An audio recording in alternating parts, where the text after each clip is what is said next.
Folks, Black Star Network is here. Oh, no punches! I'm real revolutionary right now. Support this man, Black Media. He makes sure that our stories are told. Thank you for being the voice of Black America, Roland. Stay black. I love y'all. All momentum we have now, we have to keep this going. The video looks phenomenal. See, there's a difference between Black Star Network and Black-owned media and something like CNN. You can't be Black-owned media and be scared. It's time to be smart. Bring your eyeballs home. You dig?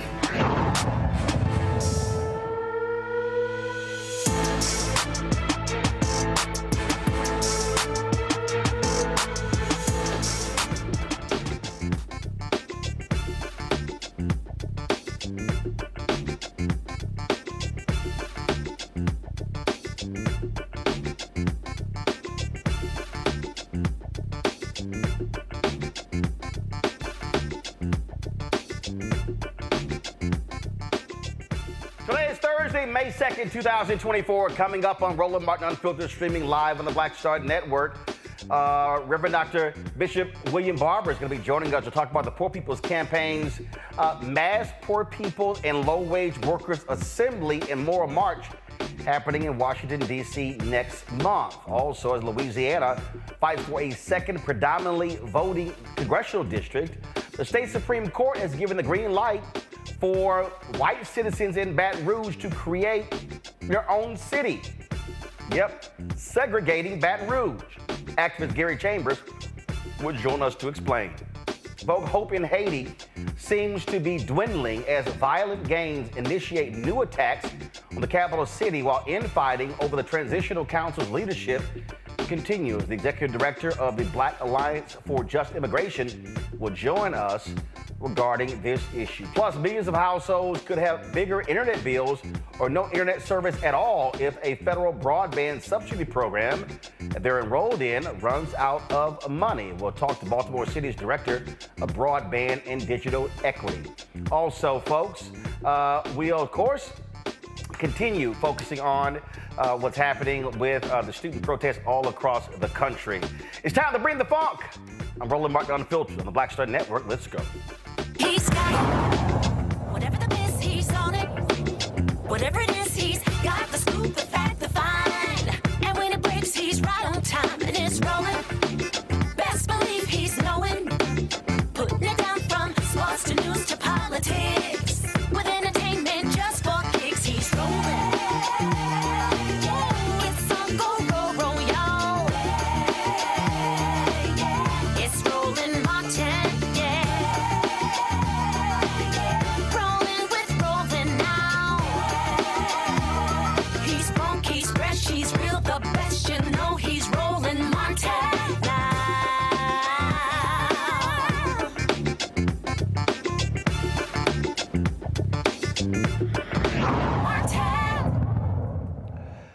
The Poor People's Campaign is in the middle of a 40-week operation to mobilize and organize folks across this nation. Bishop William Barber says the campaign hopes that 7,000 volunteers will mobilize some 15 million low-income and poor voters nationwide for this year's election. The Mass Poor People's and Low Wage Workers Assembly and Moral March in Washington, D.C. will take place on Saturday, June 29th. Joining us right now is Reverend Dr. William Barber, who is the president and senior lecturer of repairs of the breach. Reverend Barber, for the last 3 years, you have been trying to get President Joe Biden to meet with you and affected workers. You met with Vice President Harris. The White House would love for you to meet with the president alone, but you made it clear that you're not interested in going to the White House for a one-on-one meeting, that he needs to meet with and talk with across the table from affected workers. Explain to people why that's your position. Well, leadership should always be about who you bring through the door, Roland. You're not talking about this all the time, not just going through the door yourselves. And the other reason is we need to put a face on these poor and low-wage workers, 52 million of them who make less than $15 an hour. There's not a county or city in this country where you can work a minimum wage job and afford a basic two-bedroom apartment. And poor people are dying at a rate of 800 people a day, 295,000 a year. It would take 600 years of funerals going every day of every year for 600 years to go to the number of funerals that will happen because of poverty in just 1 year. The president has an opportunity to bring folk like that to the White House. Many who supported his push for $15 an hour in union, and economists and moral leaders to put this as a front issue in this campaign. And then call on the Senate to vote in committee and then out of committee the bill that Sanders has put forth, $17 in a union, pass it and push it to the House and let Johnson and them do what he does. He says his House speakership is going to be saved by Democrats. Well, let's see if he would support living wages for all people, not just Democrats, but Republicans, independents, black, white, whoever. And then if folk don't do that, you can say this is the difference between us and them. In the next election, give us a majority, this is what we're going to do. If you give other folk a majority, this is what they're not going to do. So we've always been about, Roland, we have to put a face on this issue. And what would be better than to have 5 or 10 poor, low-wage workers from North, East, West, and South, a couple of renowned economists, some moral leaders and union leaders in the room. Let them talk with the president in the Oval Office and then come out and talk about why this issue, living wages and addressing poverty, ought to be at the center of our political discussions. Because the truth is, Roland, last time we had 15 presidential debates and not one of them talked about poverty and low wages that affects 135 million people in this country, 58% of black people and over 30% of whites. In 2020, folks, go to my iPad, Henry, there was, y'all had your presidential forum. Then candidate Biden came there, took questions as well. And the point that you just made, the reason that is so critically important is because the bottom line is these are working people. This is the working poor. These are the people who were on the front lines during COVID. These are the people who got us through COVID, who were at grocery stores, they were picking up the trash, they were working security, all of those jobs. And the problem in this country is that all you often hear is middle class, middle class, middle class, middle class, middle class, middle class, middle class, middle class, and folk are afraid to even say the word poor. And so fine, if you don't want to say poor, fine, say low income. And when you talk about put a face on it, that's literally what Dr. King said in 1968, which is why they had the original Poor People's Campaign said, we need to put a face on poverty so members of Congress can see what poor people look like. That's right. And what they will see is that, yes, disproportionately black people are poor, low wage, but there are 40 million more poor and low wage white people than there are black. What they will see is 1/3 of all poor people live in the South and 1/3 of all white poor people live in the South. What they will see is that these people come in every race, creed, and color, but they will also see something else, Roland. And this is why when they came to us in 2020, all of the candidates said they were going to put this issue out front. They were going to make sure the debates reflected this. Well, that didn't happen. And then we had one vote on living wages. 8 Democrats and 49 Republicans joined together to block 52 million Americans coming out of poverty, and 43%, Roland, of all black people would have come up out of poverty if one bill had been passed. But here's the thing. They would put, if we put a face on it, and we're saying ending poverty, low wage, passing living wages, health care, fully funding public education, voters dealing with voter suppression, expanding voting laws, and you go down the line on. We have 17 points. The AFL-CIO has now joined in with us. The SEIU 1199, the entire National Council of Churches. This is a massive group of folk that are trying to say, don't let this election be about innuendos and what color somebody's hair is and where somebody's sitting in a courtroom. Let's not let the last image of people coming to DC be an insurrection. Let it be a resurrection, a moral resurrection of people of every race, creed, and color, saying the kind of democracy we want is one that lifts up all people. And if you say that, in battleground states, Roland, 40% of the electorate are poor and low wealth. 40%. In every state where the margin of victory was only 3%, except in Texas where it was 5%. Poor people make up 36 to 42% of the electorate. And there's not a battleground state, Wisconsin, Pennsylvania, Michigan, North Carolina, where if 20% of poor and low wage infrequent voters were to vote, that they could not turn the tide. And you know the number one reason, Roland, this is data, we did a study, that they don't vote? Nobody talks to them. That's the number one reason that they don't talk, that they don't vote. In Pennsylvania, Michigan, and Wisconsin and North Carolina last time, the margin of victory total was 270,000 votes. The number of poor and low wage voters infrequent that could vote is 4.3 million. 4.3 million. So anybody not talking to these voters is engaged in a kind of political suicide. So Linda Lake, who's an outstanding pollster, and Cornell Belcher have all said this is the block that you must touch, but you can't touch them if you don't even talk to them and sit with them. On Monday, Vice President Kamala Harris was in Atlanta, and it was the first stop on their economic opportunity tour. And I had a conversation with her folks before, and I said, listen, she has to speak to low income working poor, because the conversation just can't be about African-American businesses, startups, African-American in contracts. I said, we got to speak to all levels. I said, because listen, I own a business. Right. My brother owns a business. My sister and her husband, they own a business. But I have two other sisters who don't. I've got nieces and nephews. I've got cousins. I got folk who are working poor. And so the conversation has to be broadened.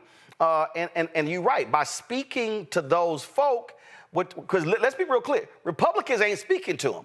You got Republicans who are trying to cut SNAP benefits. They're sitting here trying, look, we know what happened after COVID. They cut unemployment insurance. People like Senator Lindsey Graham said folk were making too much money on unemployment. Let's get them back to work. Well, hell, if they were making too much money on unemployment, it's clear they were not making enough money on their regular job.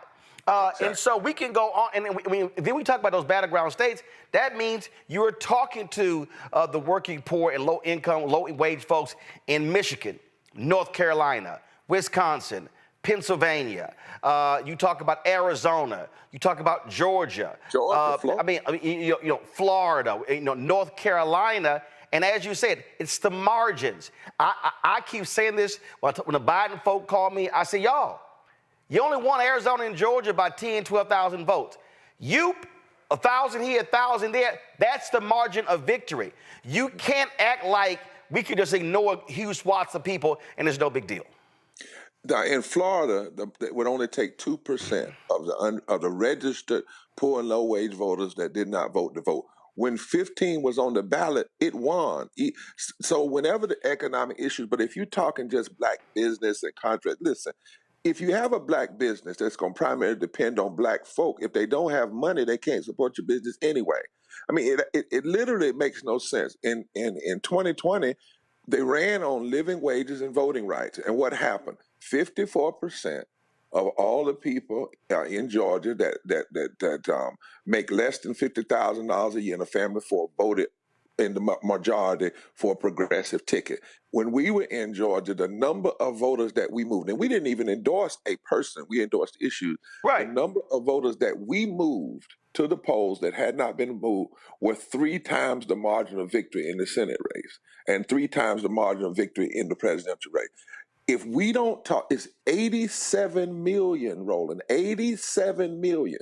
Now, about 57 million voted. So that means there's 30 million poor and low wage voters out there that are infrequent. They have voted, but the number one reason they're not voting now is when people talk about economics, they never even hear themselves mentioned. And living wages is polling at 70%.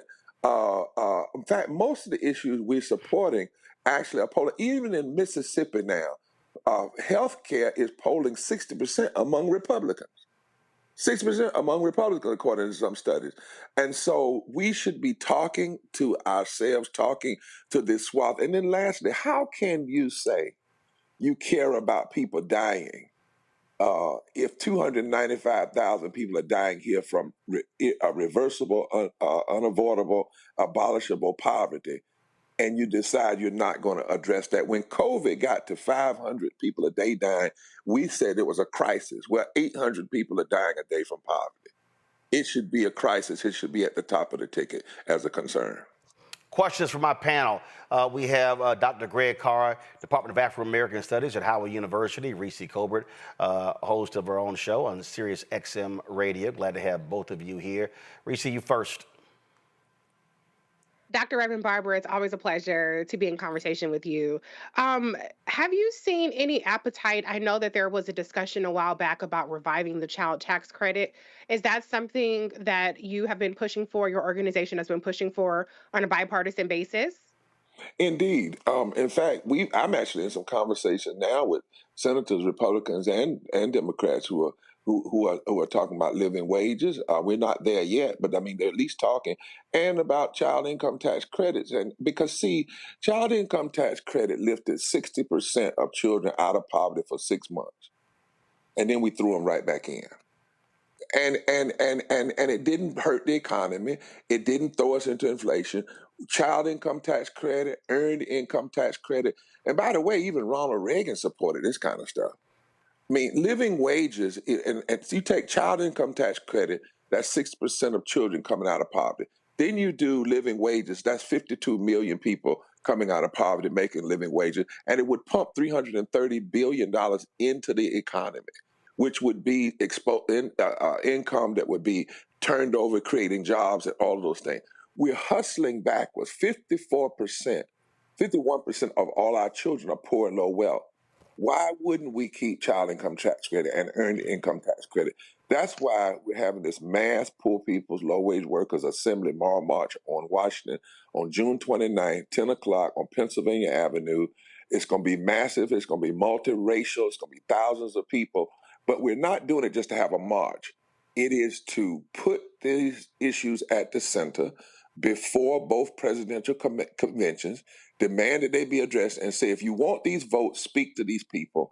And then after the march, we're going to continue our work to touch 15 million poor and low-wage voters. And we're saying to them, you have to vote your principles and issues and not just vote for personality, because that's really what on. But you're exactly right, my sister. Child income tax credit, earned income tax credit, social safety nets.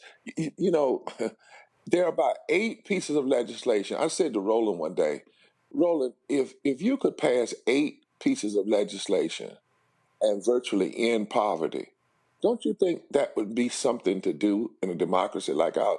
Well, that's where we are now. We can actually abolish almost all poverty with about 8 pieces of legislation that actually wouldn't diminish the country, wouldn't add to the debt. It would actually add to the bottom line and increase the economic vitality of the nation. Greg Carr. Thank you, Roland. And it's always good to hear your voice, Brother Barber. And we'll see you, God willing, in June. See you next month. I want to ask you a kind of global question. It's not fair, but I'm going to ask it to you anyway, because I don't know anybody better prepared to answer it. What's the old saying? History doesn't repeat itself, but it often rhymes. Thinking about another poor people's campaign. another deeply unpopular international conflict with the United States at the center. Thinking about student movements all over the country, but I'm thinking, of course, about 1968. I'm wondering if you have any thoughts about how this convergence of U.S. foreign policy that has led to over 2,000 arrests on college campuses around the country, and unlike 1968, where you had a president like Johnson who was actually would say poor and would put together a quote unquote war on poverty, do you have any thoughts about the trajectory of how the Democratic Party's very milquetoast and tepid engagement with the poor might be because they're trying to shave a few more votes off and they're trying to stay out of this Palestinian conflict, but how ultimately the moral stand that you have always taken, and those of us who support you and who surround you always agree with, how that might complicate politics for the Democrats and perhaps cause them to be even more timid as it relates to domestic policy and what we can do about that kind of thing. Well, it does complicate it, make it timid if you try to look at it from the normal left versus right, Republican versus Democratic politics. But there are moments in history, not only do histories rhyme, history calls you to rise, and you have to rise to a moral concern. And so right now in this moment, when I see young folk who engaged in nonviolence, I'm not talking about folk that are tearing things down and trying to hurt people that may be infiltrated, but I'm talking about nonviolent civil disobedience and engage. At the heart of that, and at the heart of protest, they're talking about we don't want to see continual unnecessary killing of people, innocent people, and poverty. I mean, at the heart of it all. Now, what I've been saying to folk is if that's your moral perspective, then you have to be concerned. You have to cry out against what's happened, what Hamas did. You have to cry out what Netanyahu is doing and that history that goes along with it and the massive unnecessary killing of Palestinian people. You have to cry out against what happened in the Congo, over 6 million, Sudan. We have to cry out all this massive death because of poverty in this country. You have to cry out against the continuous violations against Native people in this country, and you have to have a moral framing that says at the end of the day, we are against death by policy, death by war, death by genocide, death by murder. And if that's the cry, then no politician should shy away from it. In fact, what we should do is stand up forthright. So on June 27th, when we marched on state capitals, we were focused on state issues. But when we marched on the 29th, one of the issues we're marching on is we're saying because we care about the death of poor people right here in America, we cannot ignore the death of poor people and around the world. So we're calling for an end, a ceasefire, return of the hostages, humanitarian assistance, and a path toward peace. You have to be able to stand up and say that. And what we're saying is what the UN originally said it was about, and others in 1948. There has to be in this moment a moral moment. That's why when I tell folk, Brother Carr, I said, when I was met with the vice president, I said, the president in this moment needs to gather some bishops and religious Christian justice leaders, Muslim and Jewish, in that Oval Office and have a deep moral conversation with all three, because if you can't bring people together here, how are you going to bring them together ever? And need to call for an immediate ceasefire. And when the ceasefire happens, and we need to demand it, we don't need to fund what's going to create more war, create more destruction, and then immediately put a delegation together of clergy to go there and visit with people in Gaza and Palestine who have lost innocent people, people in Israel who have lost innocent children and women, because somehow the blood of the death of the innocent and the pain of that has the potential to unite us and help us get to another conversation, which is the hope for peace and the end of destruction and violence and hate. But you cannot walk away from moments, Brother Carter. There are moments, as you said, not only does history rhyme, but history demands that we rise. And we rise to the moment we're in. Folks, June 29th in Washington, D.C., The Moral March will be taking place in the nation's capital. We were there last year, broadcasting live. We will be there again this year. Again, the Mass Poor People and Low-Wage Workers Assembly and Moral March in Washington, D.C. But let me be perfectly clear. This is not a call for folks only to come to D.C. No, and to the polls. And there you go. Because the thing is, y'all are going to be assembling all across the country on that day, not just in D.C. Exactly. And Roland, you and I have to, here's the formula, and I don't mind telling folks, 7,000 times 35 times 45 times 9. If you organize 200 people in 35 states, that's 7,000 people. If 7,000 people will use the technology we have today and touch 45 people a day, 6 days a week for 9 weeks, you touch over 15 million people. That's what we're putting together, our strategy. And so for folk to understand, this is not a day where you're going to see big names come up, give speeches, and then step off the podium. No, you're going to hear affected workers. It is about organizing, mobilizing. Y'all hear me talk about this all the time. And so just so y'all know, these are conversations Reverend Barber and I have all the time off air, because both of us don't believe in meaningless get-togethers that serve no purpose other than folk just getting together and having a picnic on a Sunday day. It is about mobilizing and organizing for a very specific purpose, and that's what June 29th is all about. Put the graphic back up. Folks, please do us a favor. We want you to text MORAL to 38542 and share this with your friends and family. Text MORAL to 38542. Share it on your social media. We have the ability really to really challenge folks, to educate folks, to speak to them and their needs. But we cannot get any of these bills passed if folk simply sit on the couch. Reverend Barber, we appreciate it. Thanks a lot.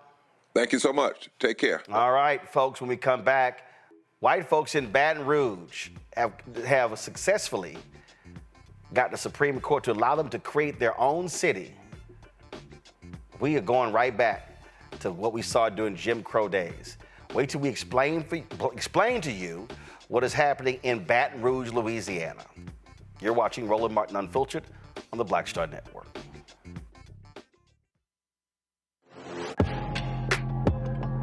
A lot of y'all have been asking me about the pocket squares that we have available on our website. You see me rocking the Shibori pocket square right here. It's all about looking different. Now look, summertime is coming up. Y'all know, I keep trying to tell fellas, change your look, please. You can't wear athletic shoes every damn wear. So if you're putting on linen suits, if you're putting on some summer suits, have a whole different look. The reason I like this particular pocket square, the Shibori, is because it's sort of like a flower and looks pretty cool here versus the traditional boring silk pocket squares.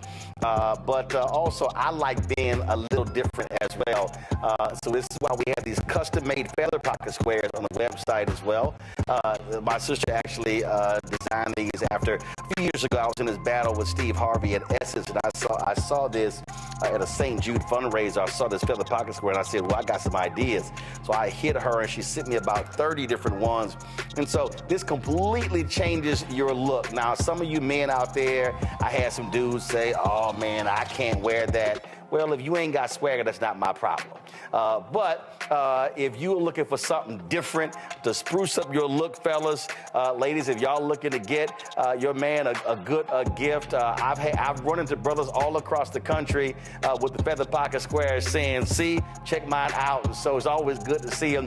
And so this is what you do. Go to RolandSMartin.com/pocket squares. You can order Shibori pocket squares or the custom-made pocket squares. Now, for the Shiboris, we're out of a lot of the different colors, and I think we're down to about 200 or 300. So you want to get your order in as soon as you can, because here's what happened. I got these several years ago, and the Japanese company signed a deal with another company, and I bought them before they signed that deal, and so I can't get access to any more from the company in Japan that makes them. And so get yours now. So come summertime, when I see y'all at Essence, y'all could be looking fly with the Shibori pocket square or the custom-made pocket square. Again, RolandSMartin.com/pocket squares.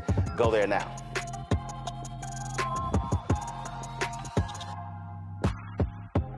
What's good, y'all? This is Doug E. Fresh, and you're watching my brother Roland Martin Unfiltered as we go a little something like this. Hit it.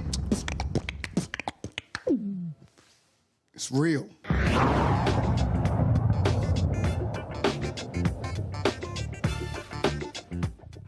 2024, guess what? In Louisiana, the state Supreme Court there is allowing a largely white community to break apart and separate from the city of Baton Rouge to create their own city. This has been a 6-year effort by folks there. On Friday, the Supreme Court granted the formation of the predominantly white city of St. George, which will be separate from Baton Rouge. The ruling is sparking concerns about segregation. Activist Gary Chambers posted a video talking about this here. He joins us now from Baton Rouge. Gary, glad to have you here. You made clear, Gary, that this was a very organized effort by a handful of people with a lot of money to achieve the creation of their own city. Walk folks through how this happened. So, Roland, we have a man named Norman Browning who organizes a group of about 10 people that decide they want a new school district because they don't want their kids to go to the schools of Baton Rouge. Keep in mind, Baton Rouge is the city that had the longest desegregation lawsuit in America. We didn't finish that lawsuit until the 90s. And so when you look at the conversation around people wanting a new school district, these are people who ultimately don't want their kids to go to school with black kids. Currently, the school district in Baton Rouge is 80% black, even though the city is 56% black. So white parents in Baton Rouge right now, for the most part, do not send their kids to public schools in Baton Rouge. As a result of not getting that school district, these folks then decided to try to start a city. They failed the first time because the city was, I think at that time, going to be 60% white. They went back, cut out black neighborhoods, cut out black apartment complexes, made the municipality smaller, put it back on the ballot, and got it passed by a vote of 17,000 people. The vote of 17,000 now impacts 400,000 people who live in East Baton Rouge Parish because of the general fund that's $1 billion of city parish money, 300 million of that is not dedicated. And they're going to take away $48 million of resources from the general fund in order to create this new municipality. So I don't really care if they go off and segregate themselves, but I do care that we've paid into the fortunes of that portion of town for the last 50 years. And to say that you're going to start a new community and then we owe you money for that community, well, we've been paying a whole lot for a long time, and we want our portion to be paid for if you're going to get it. So what's interesting here, you also mentioned that you have a black mayor in Baton Rouge, and it's not like, Baton Rouge ain't Atlanta. It's not like there have been black mayors for the last 30 plus years. No, she is the second black mayor of Baton Rouge. Kip Holden was the first black mayor of Baton Rouge. He was elected in 2004, took office in 2005. So when you put that into perspective, black folks have only been in leadership in this city for under 20 years, okay? So to tell us that the woes or the condition of this city are all the fault of the black leadership, and let's be clear, Roland, the council is majority white, majority conservative in Baton Rouge. It's a 12-member council, 7 white conservatives serve on the Metro Council here in Baton Rouge, and they approve or disapprove of all of the plans of the mayor. And so when we talk about the progress of a community, we have to talk about the inequities and the tale of two cities that have existed for long before Sharon Weston Broome was the mayor of Baton Rouge.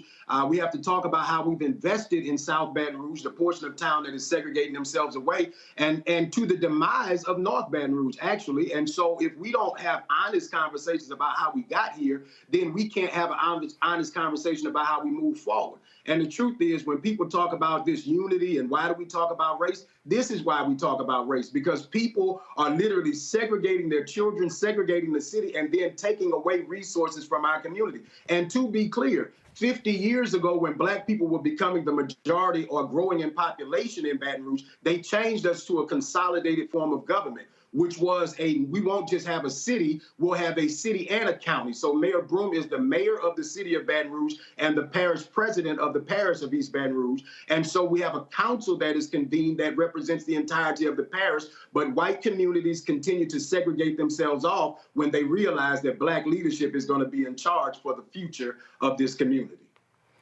I saw there was a state representative who's looking to have this Supreme Court decision reheard or try to have them do it again. President of the City Council, Lamont Cole, Mayor Pro Tem Lamont Cole, is challenging to have them rehear it. There are certain aspects that the justices did not consider. One of the things the Chief Justice of the Supreme Court, who is a conservative, wrote a dissenting opinion and said that this was a decision masquerading as a ruse of a decision, and said that that was a deficient argument put forth because they couldn't even prove that they were going to pay for the services of the city. They have proposed that it's going to cost them $47 million to run a city of 80,000 people, and they're going to privatize every aspect of the services of the city. They don't even have a plan for policing, Roland. They plan to just take the sheriff's department and just give them $4 million and hope that that covers the bill. Wow. Questions from our panel. Greg Carr. Thank you, Roland. It's always good to see you, Brother Chambers. The way I understand it, and I know you know this history better than all of us, these white boys have done this earlier, I guess, with Central, is it, outside of Baton Rouge? And I'm from Nashville, so I remember how they went municipal, Nashville, Davidson County, Atlanta, Fulton County, Jefferson County, Birmingham. My question is about how, what's the impact of us not getting involved in the political process? I know you've been doing that. You know, we all came to know you probably outside of Louisiana when you jumped on Connie there at the school board meeting. You know, what is it going to take for our people to understand? I remember the comedian Paul Mooney once said, you know, they want to move away from us now, but during slavery and Jim Crow, they wanted us all up under them in their beds, in their bedrooms, in the kitchens. But now that that's over, they want to get away. What is it going to take to trigger some kind of resurgence in our consciousness to get involved in what has been a long-term strategy for these kind of races, which is to get away from us as far as possible? You know, I think that some of us had hoped that some people were better than they were, and the realities of today are making people have a wake-up call. I hope, that is my hope, that being able to see things that you and I and Roland and others have been talking about for years play out in real time, I think is a clarion call that many people are going to say, I didn't think they would go this far. They will go this far and further. They want to take as many rights from you as possible. Just today, there was a conversation about a bill in the state legislature in Louisiana that will make it a crime to have an abortion pill. That if you have an abortion pill, they're going to make it a controlled substance in the state of Louisiana. That if you have a person is found with pills that induce an abortion, that you would be considered to have a controlled substance in the state of Louisiana. These people will go to the pits of hell to strip your rights away from you in every aspect, whether you are a man, if you're a black man, black woman, or if you're a woman in general, they will go to the pits of hell to strip your rights away from you. Yes, sir. Thank you. Reese. Mr. Chambers, it's always good to see you out here on the front lines. My question, to your point about the composition of the leadership in Baton Rouge, can you explain how this new segregated city, does this just siphon off resources from a black city while still keeping white overseers in place in Baton Rouge, or will this actually empower more black residents to take back more power in the city and possibly change the composition of the way the leadership is structured right now? So because we have a consolidated form of government and a gerrymandered map, we currently don't have the potential for black leadership to be able to run the entirety of the community. The gerrymandered map is the problem right now. There's conversation to challenge that even in the courts to make sure that the city council gets a fair map in Louisiana, because every map that's been drawn in the state has been ruled unconstitutional, in my opinion. If you rule the congressional maps and the legislative maps to be unconstitutional, then you got to know that the city council maps in the blackest cities are unconstitutional as well. And so when you look at that, that's the challenge for us, that we have built these communities for the last 50 years with the tax dollars of black folks that in the northern portion of the parish, seeing divestment in our communities. And now these people want to take their toys and go home. There's a new exit off the interstate that Mayor Sharon Weston Broome approved for the people that live in this portion of town. But you say that she hadn't done anything for your side of town. Folks in North Baton Rouge would challenge and say that we want more done in North Baton Rouge. And so we have seen the rise of that side of town by the expenses of all of us. And so what we are saying now is you can't then get resources from us and bleed us dry and then go and prosper with all that we built. And so we've got to have a position of protecting what is for the citizens of Baton Rouge. If they want to start their own city, start it from scratch. Y'all so damn bad. Well, I know that's right. So look, the shenanigans continue. Monday, Baton Rouge Mayor Sharon Weston will be joining us on the show. Gary, keep up the battle, keep fighting, and we'll keep elevating it and keeping an eye on it, because I keep telling folk, if you don't have black-owned media, it's a lot of stuff that will get done, and nobody will ever know about it until it's too late. Thank you so much, Roland. We really appreciate you. All right. Thanks a bunch. Appreciate it.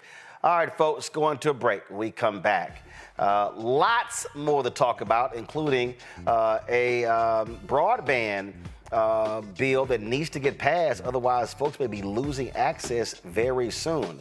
So we'll be chatting about that coming up on Roland Martin Unfiltered.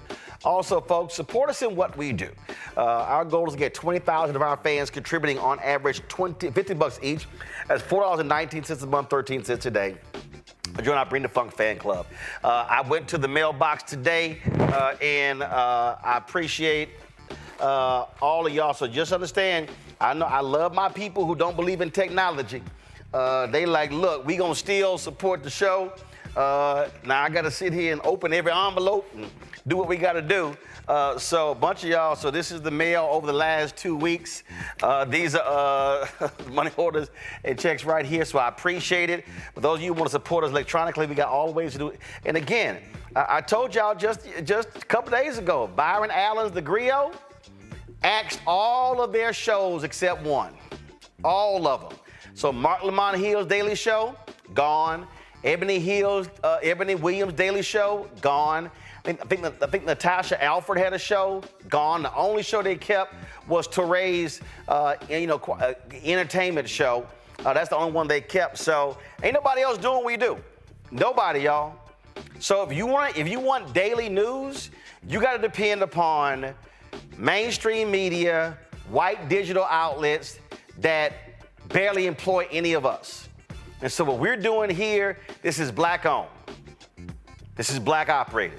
This is us speaking truth to power and covering the stuff that matters to us. And so your support is critical. And I'm telling y'all, I'm meeting with all these agencies.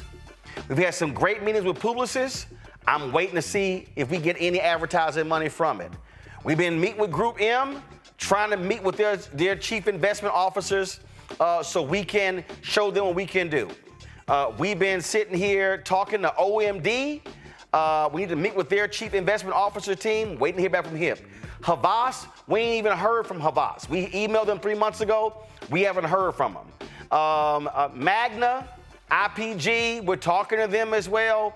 And so, y'all, these are the people that control the nearly $400 billion in advertising every single year. And black-owned media is getting 1% or less of that money. And we started the Black-Owned Media Collective in 2021. And there's some other black folks who got some money. They did. They're out there fighting. But I kept telling them we should move as a collective, because guess what's going to happen? If they isolate us, they're going to start pulling back. And you know what happened in the end of 2023? The money starts softening. I've heard from other black-owned media outlets, major black-owned media companies, of the softening of the market. You know why? Because all those George Floyd commitments, they were like, all right, yeah, we good. So here we are this month, 4 years after his death, and these companies, and I warned everybody this was gonna happen. I warned them. And so we're trying to build something here. We're trying to build multiple shows. We're trying to have more hours of news, but you cannot do it, y'all, without money. You can't do it without resources. I don't care what you say. Y'all can holler, pull yourself up by your bootstraps. Y'all can holler all that stuff you want to, but a lot of y'all who say that, y'all ain't paid no bills. You ain't made no payroll payments. None of that sort of stuff. So this is what it takes, and I'm telling you, what we have right now, we don't have other places. You're not talking about Ebony and Jet back in the day, because Ebony and Jet, they are, frankly, a shadow of what they used to be. So your check and money order to P.O. Box 57196, Washington, D.C., 20037-0196. Cash App, $RM Unfiltered, PayPal, R Martin Unfiltered. Venmo is RM Unfiltered. Zelle, Roland at RolandSMartin.com, Roland at RolandMartinUnfiltered.com. Do all you can to support the show. We'll be right back in a moment. First, President Barack Obama's road to the White House. We got about 500 copies of the book available. And so this actually is all of the coverage of the 2008 election. But the other thing is this here. I talked to folks like Malik Yoba, Hill Harper, Erica Alexander, Kevin Lau, Spike Lee, Tatiana Ali. But there's a lot of behind-the-scenes stuff in here as well, where I talked about some of the stuff that went down at CNN. Also, when you go through here, a lot of the photos that you see in here, photos that I actually shot, photos that were my time at CNN. And so what I decided to do, because one, I published the book and I own it myself, is that so I said, you know what, I'm going to slash the price to $10. And so we're going to have shipping and handling $5.99. I'm going to personally autograph every copy. I'm not reprinting the book. So once we are sold out of these 500, that's it. They're gone. So you can go to RolandSMartin.com/the-first to get a copy of this book. Everybody who orders this book through the website, not on Amazon, only through RolandSMartin.com, I will personally autograph and mail you a copy of this book. It's all of the covers, the actual interviews that I did with him. And just to show you, of course, when it came out, there's actually even in here the interviews that I did with him and Michelle Obama, which won TV One cable networks its first 2 NAACP Image Awards. And so all of that for $10. Shipping and handling is $5.99. So go to RolandSMartin.com the first and order your copy today. Next on the Black Table with me, Greg Carr, we welcome a towering intellect, activist, master theorist, prolific author, and unstoppable firebrand for change. The one and only Dr. Errol Henderson joins us to talk about his new book, The Revolution Will Not Be Theorized, Cultural Revolution in the Black Power Era. And this is what's going on in so much of academia and in some movement circles is an anti-Black nationalism. It's an hour of power that you don't want to miss. That's right here on the Black Table on the Black Star Network. Hatred on the streets, a horrific scene, a white nationalist rally that descended into deadly violence. White people are losing their damn minds. As an angry pro-Trump mob storms the U.S. Capitol, we've seen We're about to see the rise of what I call white minority resistance. We have seen white folks in this country who simply cannot tolerate Black folks voting. I think what we're seeing is the inevitable result of violent denial. This is part of American history. Every time that people of color have made progress, whether real or symbolic, there has been what Carol Anderson at Emory University calls white rage as a backlash. This is the rise of the Proud Boys and the Boogaloo Boys. America, there's going to be more of this. Here's all the Proud Boys, Dave. This country is getting increasingly racist in its behaviors and its attitudes because of the fear of white people. The fear that they're taking our jobs, they're taking our resources, they're taking our women. This is white fear.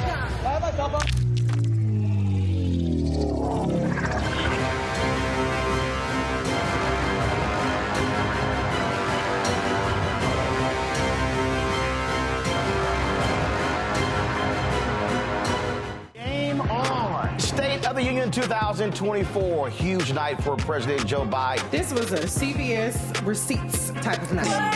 He dragged the hell out of the Supreme Court. And he said, y'all gonna see the power of women. Trump's brain is melting as we speak. We want to organize from a place of strength. There's no confusion whatsoever about what they've done and what they plan to do. What Donald Trump is doing is presenting a fallacy. He is convincing them that he's all in it for them, when in fact he's all in it for himself.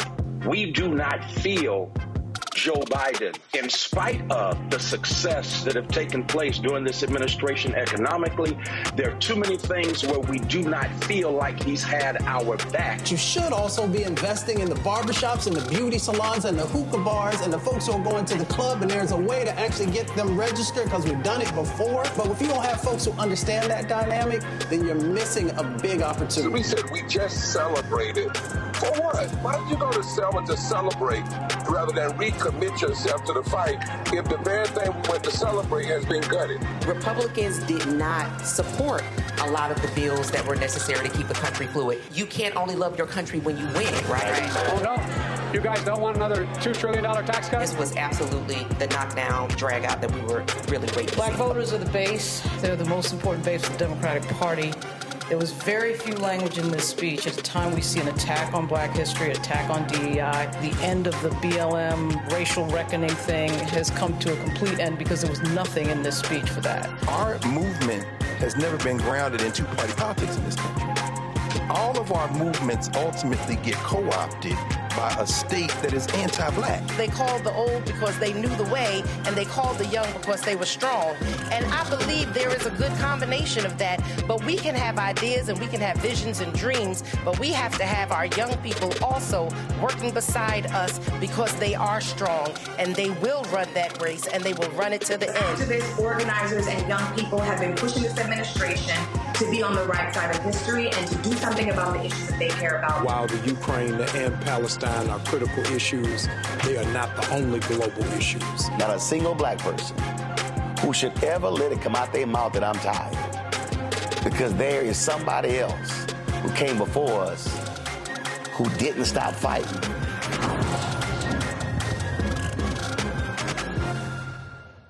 Now streaming on the Black Star Network. I was just in my backyard. I was manifesting about life. I said, I would love to come back because it was a great time, and these kids need that right now. They need that male role model in the schools, I think. Even on the TV. Yeah. Because people are scared to go into the high schools. You know, the high school, you know what I mean? I would love to bring it back, and I think we can bring it back. You know, what do you think? I think we'll ask the people. I want to ask your people. We'll do a poll. Y'all want to hang a Mr. Cooper? Yeah, I say, let's go. We all look good. You know, Holly looked good. You know, Raven looked the same. Marquise, Don Lewis. It'd be funny to have the bullshit you see out there on TV now. God damn. What the fuck? What happened to TV? Damn. It's some... I'm like, oh my God.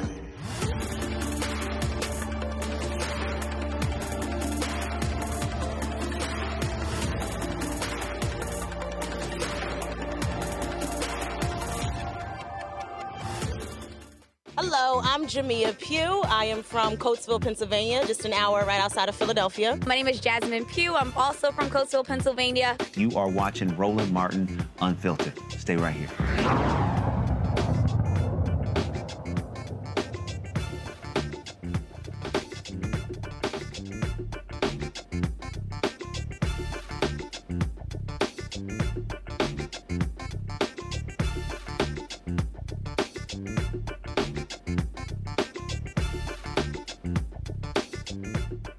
As college campuses are cleaning up after the various protests, President Joe Biden condemned the unruly behavior but defended the rights of the peaceful pro-Palestinian protesters. We've all seen images, and they put to the test two fundamental American principles. Excuse me. The first is the right to free speech and for people to peacefully assemble and make their voices heard. The second is the rule of law. Both must be upheld. We are not an authoritarian nation where we silence people or squash dissent. The American people are heard. In fact, peaceful protest is in the best tradition of how Americans respond to consequential issues. But, neither are we a lawless country. We are a civil society, and order must prevail. Throughout our history, we've often faced moments like this because we are a big, diverse, free-thinking, and freedom-loving nation. In moments like this, there are always those who rush in to score political points. But this isn't a moment for politics. It's a moment for clarity. So let me be clear. Peaceful protest in America. Violent protest is not protected. Peaceful protest is. It's against the law when violence occurs. Destroying property is not a peaceful protest. It's against the law. Vandalism, trespassing, breaking windows, shutting down campuses, forcing the cancellation of classes and graduations. None of this is a peaceful protest. Threatening people, intimidating people, instilling fear in people is not a peaceful protest. It's against the law. Dissent is essential to democracy, but dissent must never lead to disorder or to denying the rights of others so students can finish the semester and their college education. Look, it's basically a matter of fairness. It's a matter of what's right. There's the right to protest, but not the right to cause chaos. People have the right to get an education, the right to get a degree, the right to walk across the campus safely without fear of being attacked. But let's be clear about this as well. There should be no place on any campus, no place in America for anti-Semitism or threats of violence against Jewish students. There is no place for hate speech or violence of any kind, whether it's anti-Semitism, Islamophobia, or discrimination against Arab Americans or Palestinian Americans. It's simply wrong. There's no place for racism in America. It's all wrong. It's un-American. I understand people have strong feelings and deep convictions. In America, we respect the right and protect the right for them to express that. But it doesn't mean anything goes. It needs to be done without violence, without destruction, without hate, and within the law. You know, make no mistake, as president, I will always defend free speech, and I will always be just as strong in standing up for the rule of law. That's my responsibility to you, the American people, my obligation to the Constitution. Hundreds of protesters at college campuses across the country have been arrested this week during the demonstrations in Los Angeles. Police arrested 132 people at UCLA Wednesday night and more than 300 at Columbia University and City College. Now, most of those are at City College. The pro-Palestinian protesters are demanding that their schools divest of funds from Israeli military operations. At Brown, they are going to vote on that. And they also announced that they're not going to be expelling any students. Let's go to our panel here. Greg Carr, what do you make? First of all, when you start talking about these protests, it's interesting listening to the language. I mean,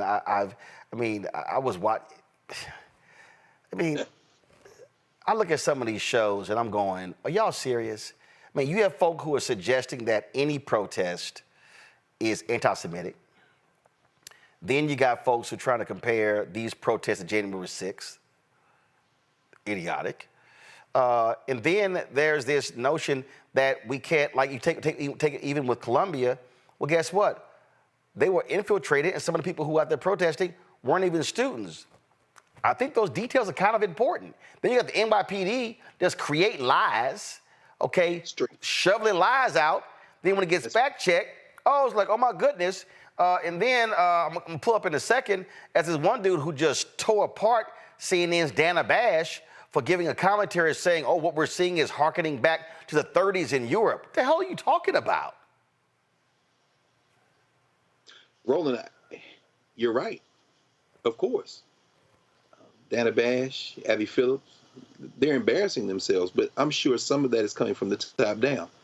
The cops on Morning Joe with a bike lock saying that this is the type of thing that they're using to infiltrate the hall at Columbia.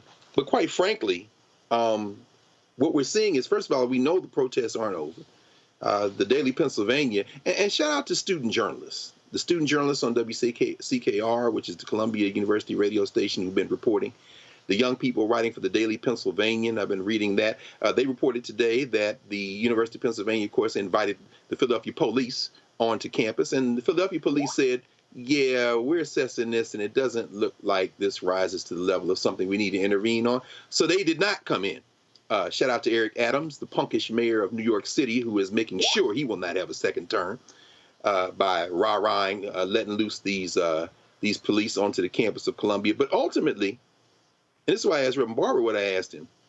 Roland, it'd be interesting to hear your thoughts on this as well. I mean, this isn't 1968. However, isn't it ironic? There will be a convention at the end of this summer in Chicago.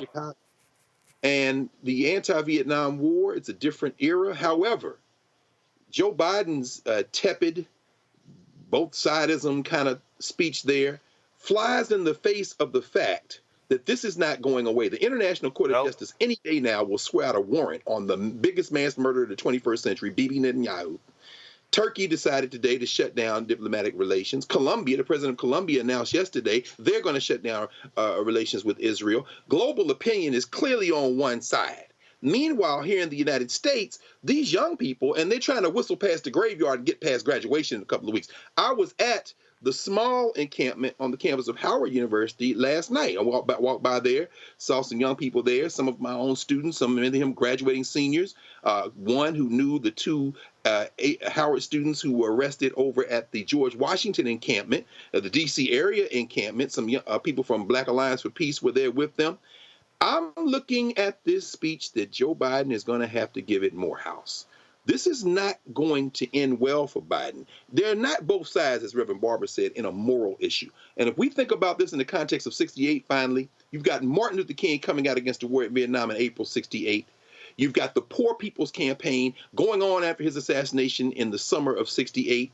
You have that convergence in Chicago in 1968. You have Bobby Kennedy assassinated just before that, and a pro-war candidate in terms of Hubert Humphrey put before the American people, and that allowed the resurrection of Richard Nixon. I don't know what's going to happen, but I think if we study our history, we can pretty much predict what this kind of speech will lead to, and it ain't pretty for black people. You know, and you know, Reese, again, when I see some of this stuff, I just sort of sit here and I'm going, are some of y'all actually listening to what you're saying? And a lot of this stuff, Reese, is fact-free. A lot of this stuff is just literally, I mean, I listen to some of this and I'm like, oh, so we just gonna make up a lot of this stuff? And act as if you don't have reporters on the ground who literally are covering these things. I was talking about this commentary that Dana Bash did at CNN, which was like unhinged. And I'm trying to understand one, she's a political correspondent. Two, she's an anchor. When you listen to this commentary that she gives, how did this get past standards and practices at CNN? I'm gonna play some of this, so check this out. Politics, I'm Dana Bash. We start with destruction, violence, and hate on college campuses across the country. This was the scene just a short while ago at the University of Wisconsin-Madison. Police clashing with protesters. 12 people were arrested. Hours earlier, protests rocked the University of Arizona, where campus police used chemical irritant munitions to remove protesters. Around the same time at UCLA, pro-Israel and pro-Palestinian groups were attacking each other, hurling all kinds. Let me stop right there. First of all, that's a lie. Pro-Israeli protesters attacked pro-Palestinian. The pro-Palestinian protesters were defending themselves. The video is undeniable. They were not attacking each other. The pro-Palestinian protesters were defending themselves after they were attacked by the pro-Israel demonstrators. That's called a fact, and it shouldn't be confused. Okay, go back to it. Objects, a wood pallet, fireworks, parking cones, even a scooter. And before that, the NYPD was able to clear Columbia University after protesters barricaded themselves inside a campus building. 300 people were arrested at Columbia and City College of New York. See right here, So let me show you what they just did there. You're discussing Columbia, saying protesters barricaded themselves. Now we know that it actually were outsiders who took over the building. 44 at Columbia. The rest were at City College. Here's the difference. Columbia is a private university. It's a closed campus. City is a public university. It's wide open. But when you put the two together, oh my God, 300 arrests. What sounds different? 300 at Columbia and City College, or 44 at Columbia and more than 250 at City College? But you show video of Columbia. Okay, go ahead. But it is unclear how many were actually students. New York City Mayor Eric Adams warned this morning that professional outside agitators are getting involved. Okay, let's stop right here. So here's a problem when you go on the air, when you say it's unclear how many were outside agitators. So why are you quoting a number? If anybody on my staff says, I think there were 30 people arrested, my first response is, what do you mean I think? What's the number? Well, I read this and it was 18, so where did 30 come from? Well, see what happens when you start asking questions? So when you go on the air and you throw something out there and you don't have the actual information, then I'm sorry, what are you saying? Because she was very clear when she said 300 protesters at Columbia, and then said they were students. Wasn't factual. Let's go. There is a movement to radicalize young people, and I'm not going to wait until it's done and all of a sudden acknowledge the existence of it. This is a global problem that young people are being influenced by those who are professionals at radicalizing our children, and I'm not going to allow that to happen as the mayor of the city of New York. Okay, you mean such as when the NYPD said that there was the wife of a terrorist that was inside one of the buildings at Columbia, and then we later found out that wasn't factual? Gotcha. Okay. Many of these protests started peacefully with legitimate questions about the war, but in many cases, they lost the plot. They're calling for a ceasefire. Well, there was a ceasefire on October 6th, the day before Hamas terrorists brutally murdered more than 1,000 people inside Israel and took hundreds more as hostages. This hour, I'll speak to an American-Israeli family whose son is still held captive by Hamas since that horrifying day that brought us to this moment. You don't hear the pro-Palestinian protesters talking about that. We will. Now, protesting the way the Israeli... Okay, so Dana Bash said you don't hear the pro-Palestinian protesters talking about the hostages. Did y'all hear Dana Bash mention the 30,000 Palestinians killed? I didn't hear that. Okay. She's a liar. Government, the Israeli Prime Minister is prosecuting the retaliatory war against Hamas is one thing. Making Jewish students feel unsafe at their own schools is unacceptable, and it is happening way too much right now. I'm a UCLA student. I deserve to go here. We pay tuition. This is our school, and they're not letting me walk in. My class is over there. I want to use that entrance. Why can't they go? Will you let me go in? This could be over in a second. Just let me and my friends go in. Again. Okay, all right. Here's the problem with that video. Did y'all see all of the students just walking around behind them? He was just right there. Just go right the fuck over there. Again, I want people who are watching, I need you to pay attention when people post stuff like this.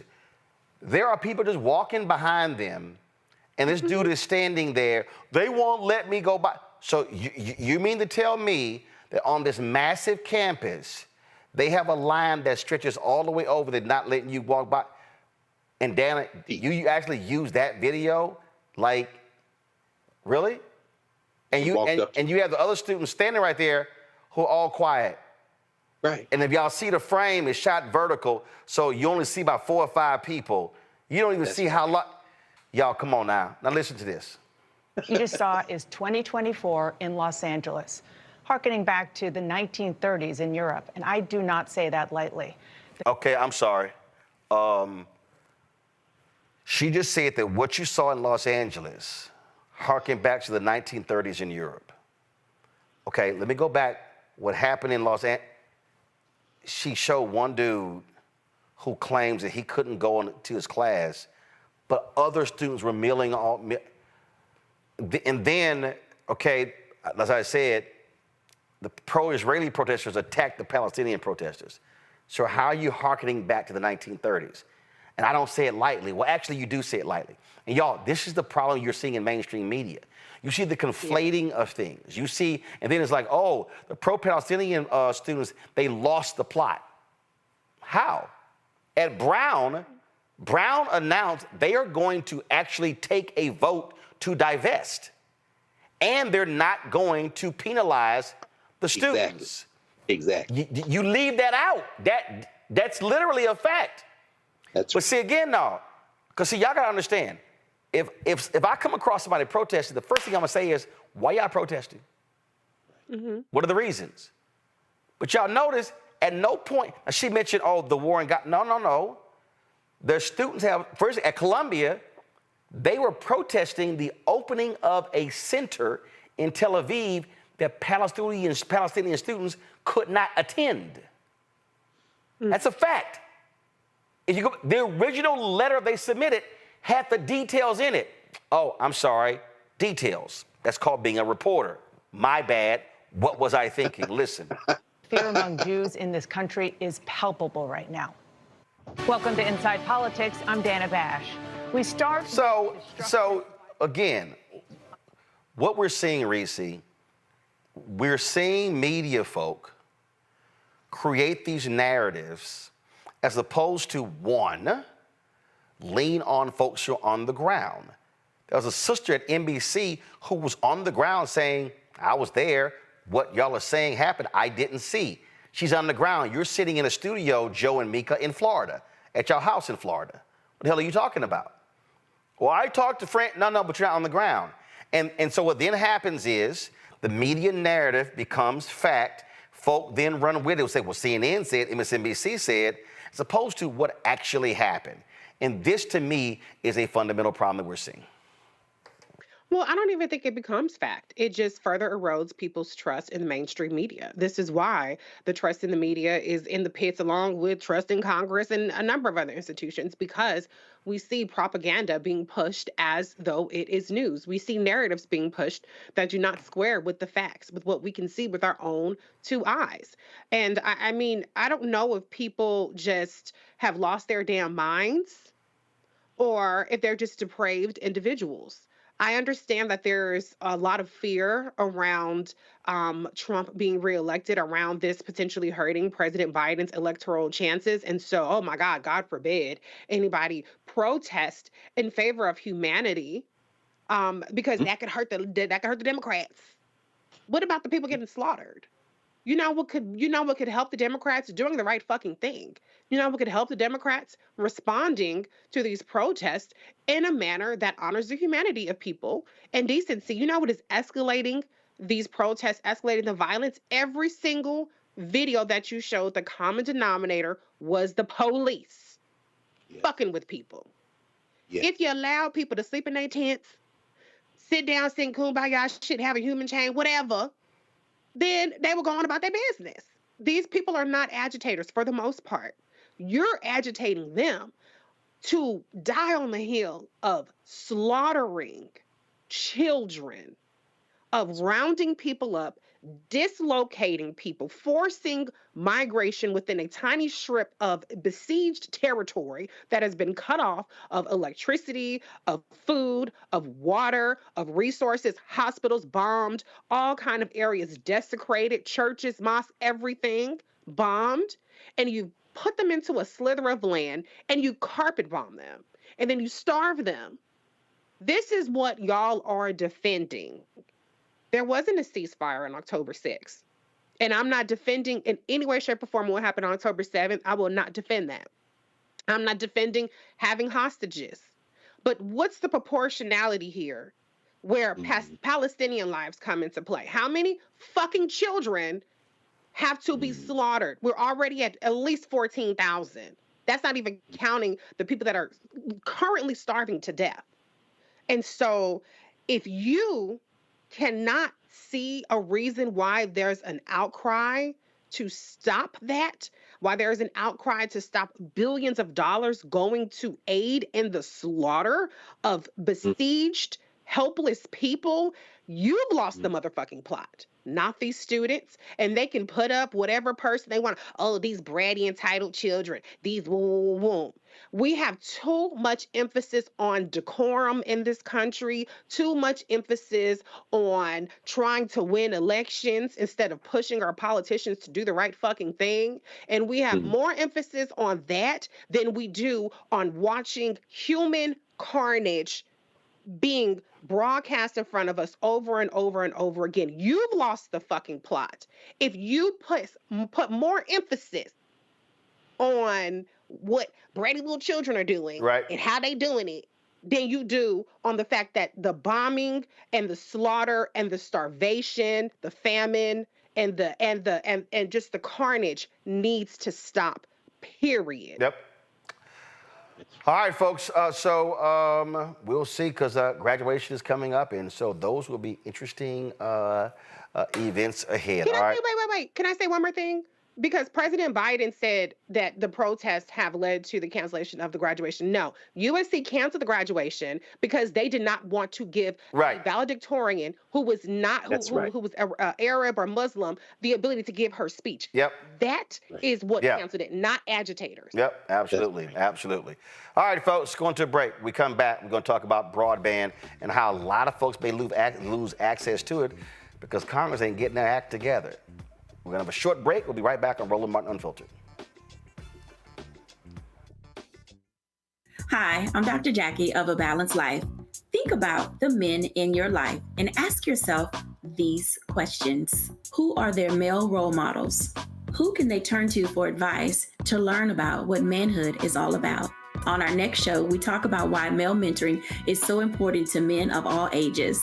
Actor Dondre Whitfield leads an all-star cast and panel to answer these and many other probing questions. A woman can't teach you how to be something that she's not. That's on the next A Balanced Life with Dr. Jackie on Black Star Network. Fanbase is pioneering a new era of social media for the creator economy. This next generation social media app with over 600,000 users is raising $17 million, and now is your chance to invest. For details on how to invest, visit startengine.com/fanbase or scan the QR code. Another way we're giving you the freedom to be you without limits. What's up, everybody? It's your girl, Latasha from the A. And you're watching Roland Martin Unfiltered.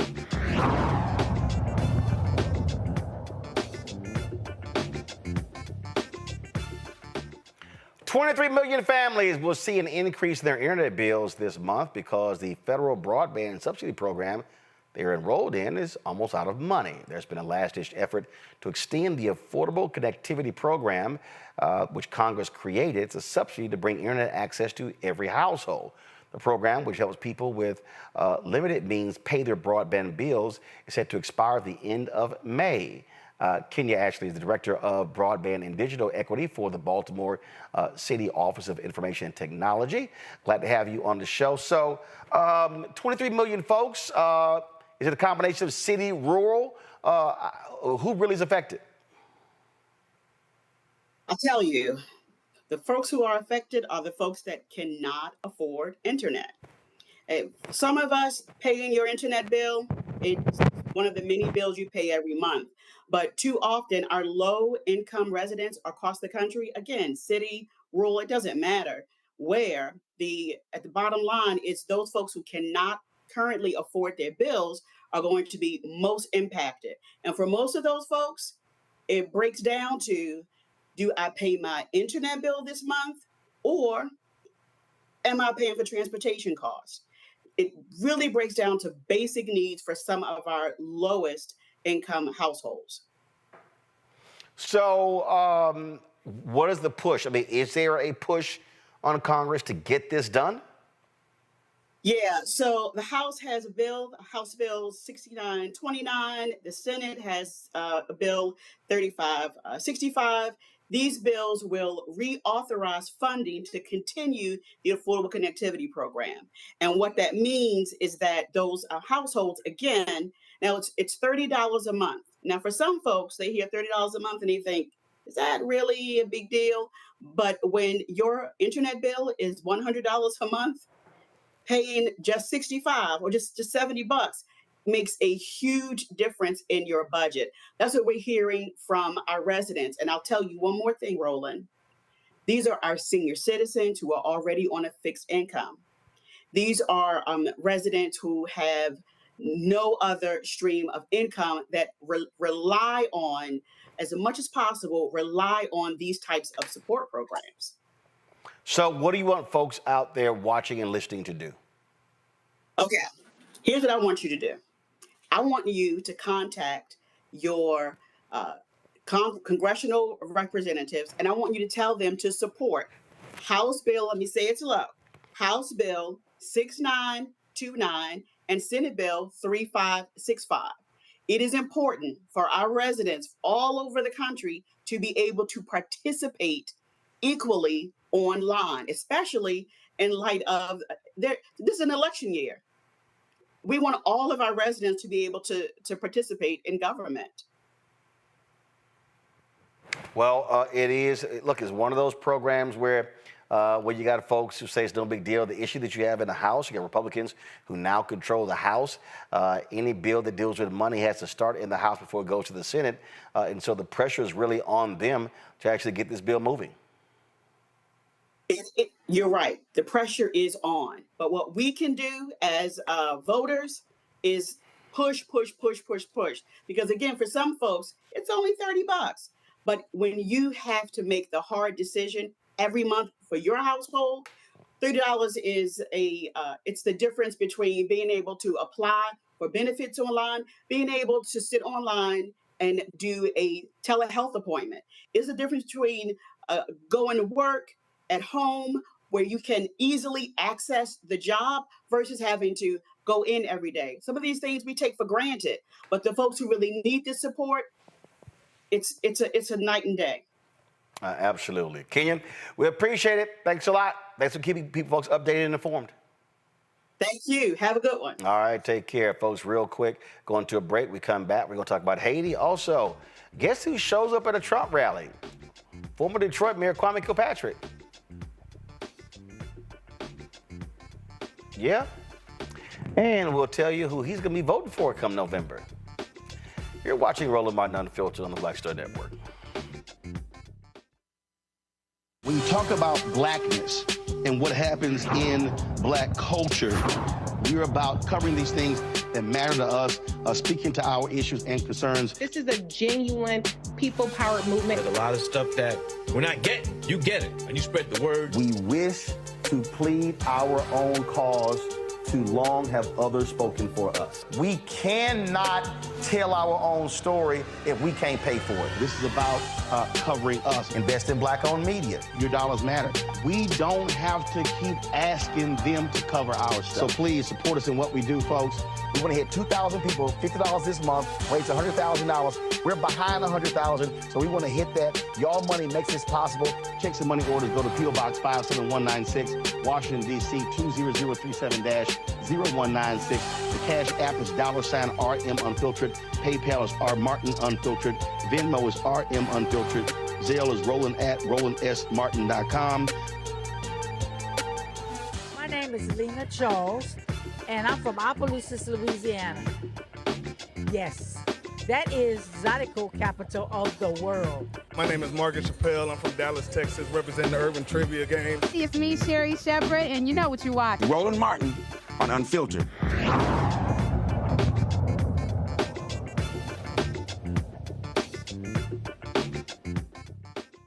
Well, Donald Trump had a rally in Michigan on Wednesday, and Guess who showed up? Go to my iPad, Henry. That's right, former Detroit Mayor Kwame Kilpatrick. Of course, Kilpatrick was pardoned or had his sentence pardoned, commuted by Donald Trump. And it was 16 years before Kilpatrick was supposed to be released from federal prison after being convicted of corruption. He sat near the stage. He was asked by reporters who was going to vote for in November. He said, quote, "I'm not going to answer that." But then as he was walking away, he said he won't be voting for incumbent Democratic President Joe Biden this fall. What do you think, Greg? Well, you know, I also think that was the same article where he's talking about he and his wife talking about maybe moving back to Detroit. Y'all know who not to vote for. Didn't Biden, Lord have mercy, didn't Trump pardon him? Yeah. Trump commuted his sentence. This is the crass politics of personal interest. What Reverend Barber said at the beginning of the show about, you know, the morality and the time to rise. And Reese, thank you for very cleanly explaining the bright moral line in the sand around this question of killing in the so-called Middle East.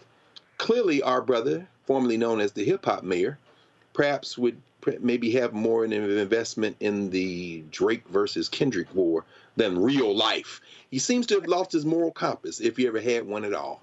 And so I guess it's really not surprising when you put your personal interest or what you perceive to be your personal interest over politics. And I hope the voters of Detroit will remember that when he tries to sneak back in the city and run for something. Yeah, I would love to have Kwame Kilpatrick come to the Alpha Convention and explain that one.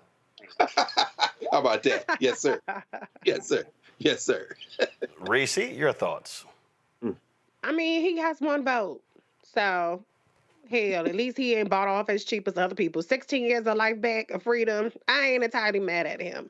I'm glad that he's just being a little bit more transparent about it as opposed to trying to, he did say he's voted for Trump, so that's not entirely transparent, but at least people know where he stands because we have a lot of people that throw a rock and hide their hand and try to be like, I ain't gonna name names, we know them, who try to say, I'm not saying I support Trump, I'm not saying I support won't. So you know where he stands. He was bought off. I think it's a reasonable price. Listen, I'll vote for Trump too. Shit, if I was let out of jail 16 years earlier, I probably wouldn't have a blast. But I ain't really mad at him. Is it a selfish interest? Yes, but we all have one vote. So I'm just being pragmatic here. But now you know where Kwame Kilpatrick stands. Don't follow his ass unless you need to get out of jail 16 years earlier. Greg, we made the point about crass politics. So when Trump, he pardoned Lil Wayne, Kodak Black. He pardoned one of the co-founders of Death Row, which Snoop Dogg was very interested in getting.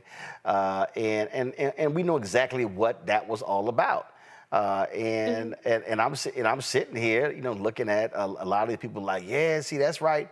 Trump ride for black folks. And I'm sitting there going, oh, so y'all are going to ignore all the rest of that stuff? You'll know everything else? I love how folk just, and then again, when you start talking about facts, in fact, let me see, which phone do I have it on? So the Trump folk, Greg, have been running, let me do this here. Let me put it on this iPad. I got it on one phone. So the Trump folk have been running a radio ad on Detroit radio stations. And I want to play this ad because I know both of y'all need some additional laughter in your lives on today. And so, because if y'all got a kick out of that Dana Bash commentary, wait until y'all hear this commercial here. Give me a second. I'm airdropping it to my iPad because I think y'all gonna find this to be really, really, really interesting. So let me go ahead and get this thing queued up. So here we go. Hi, I'm a volunteer for Joe Biden. Are you registered to vote? Yeah, I voted for Biden last time. That's great. Really? Have you looked around? Everything costs more. Food, gas, housing. We're struggling to pay our bills. Okay, but what about everything he's done to protect illegal immigrants? Protect them? Did you see that Biden's paying rent for illegals now? They get handouts and we pay for all of it. And Biden's letting Mexican cartels flood our neighborhoods with murderers and drugs. Well, Biden's done a ton to stop transitional transgender discrimination. Transgender discrimination? Stopping men from using girls' bathrooms isn't discrimination. Keeping men out of girls' sports and out of girls' locker rooms is just common sense. So Biden can still count on your vote, right? Not this time. Trump will stop the sexualization of our children and declare war on the cartels. I'm voting for Donald Trump. Make America Great Again, Inc. paid for and is responsible for the content of this advertising. Not authorized by any candidate or candidates committee. Megapack.com. So Trump is going to stop the sexualization of children. Tell it to the parents of kids who were Jeffrey Epstein. And so you see what he's doing there, Reese. How he is trying to use transgender issue and illegal immigration, weaponizing against black people. It's fucking brilliant, and it could work. It's unfortunate that you could use such issues like that to distract people from the fact that Trump said he wants to give cops immunity. They can shoot the hell out of black people, stop and frisk, whatever, and there aren't going to be any consequences. About the fact that he wants to strip the same way he wants to get rid of illegals, so-called illegals, he's going to strip your ass of your citizenship too. But it works. There's a reason why he's running these ads and targeting the folks that he's targeting. It aligns with the disinformation campaign that we've seen targeting black people all throughout social media. There are 0% of athletes are trans, but it's one of the main talking points that you hear from Republicans. And it's a talking point that resonates with a lot of black people as well. So it's smart. I mean, I wish the Democrats had some shit like that. I don't know. We don't have nothing. We try to do the right thing, except for on Palestine. Aside from that and a couple other shit, we try to do the right thing. So we don't have anything like that we can really sell and say, well, look at what the trans people are getting. Look at what the Asians is getting. Look at what we don't have those same kind of issues. So they're playing the cards that they're dealt. And if we can't see through it, and if we want to vote against our interests to stop these imaginary villains, then, hey, we get the government that we deserve. Actually, I think you do have it. I think you do have it, Greg, because I think if you're Democrats, if you run an ad saying, hey, I know you really want student loan debt relief, but are you going to support Trump, who wants to give tax breaks to people who have private planes and yachts? Do you own one? You can ask that question. Or you can run the audio of Trump saying, hey, a lot of you rich people supported me, and guess what? You did great when I was president, and you're going to do better when I'm president again. I would run that sucker. I damn sure run that sucker against him. I would damn sure use the audio of him calling Colin Kaepernick a son of a bitch. Oh, I absolutely would use that one. And then I would definitely run ads on the gospel stations talking about 2 Corinthians. See, I would absolutely use. So they have the. But see, again, here's what I think the difference between. And I'm gonna go back to that comment from Michelle Obama. When they go low, we go high. Democrats love. I know she hates that she said that now because she get dragged every time. Democrats love to go high. They do. No, you got the like I did a podcast with Michael Steele. I said, well, they hit your ass in the knees.